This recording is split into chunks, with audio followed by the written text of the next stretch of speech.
My name is Rafael Gonzalez. I'm from Minneapolis, Minnesota. I am Mdewakanton-Dakota and Puerto Rican Taino.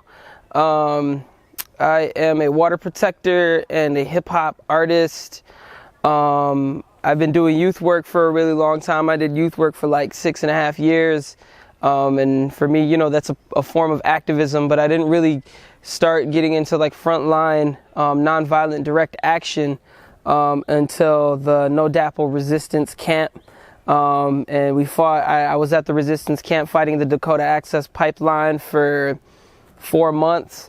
I started off doing food and supply distribution, working really hard. And then eventually I got into more of the nonviolent direct action to stop the pipeline.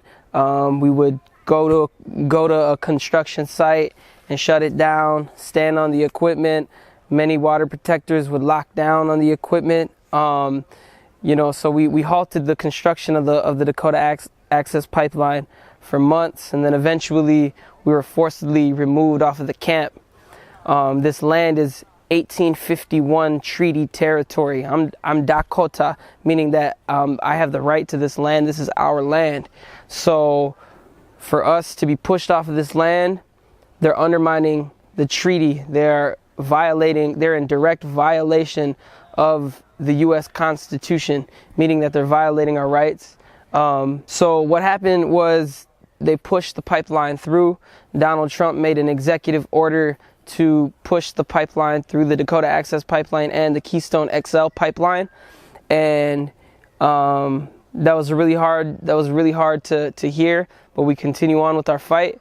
Right now we're here in Europe on a European tour, going around to different European nations and cities and promoting our divestment campaign, meaning that right now there are giant banks, these huge big banks that are financing projects like the Dakota Access Pipeline.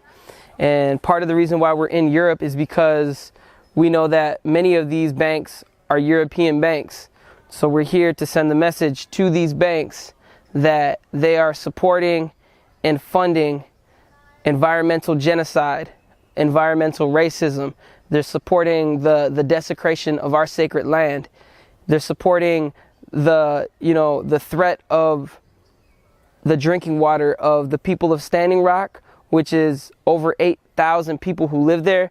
But they're also, these pipelines are threatening the water of 18 million people who also depend on the Missouri River for drinking water.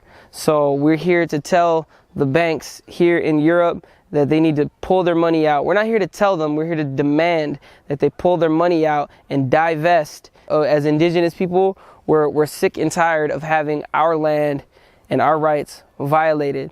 Not only is it a violation of the 18 million people that depend on that drinking water, it's a violation of all of the natural ecosystems that are in this region. And that's super important because we care about the animals and we care about Mother Earth. It's also important because another connection that we have to Europe and around the world is that when the Dakota Access Pipeline takes this oil and they pull it out of the Bakken oil fields and they remove the oil and they send it out and they burn the oil, it contributes to the CO2 emissions into the air.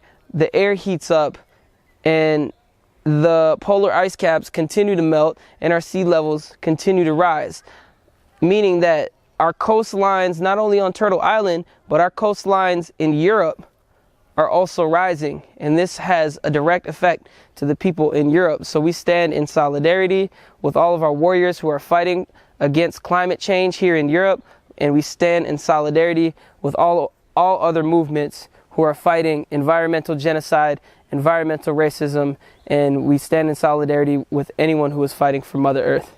And that's what I'm here for. Thank you.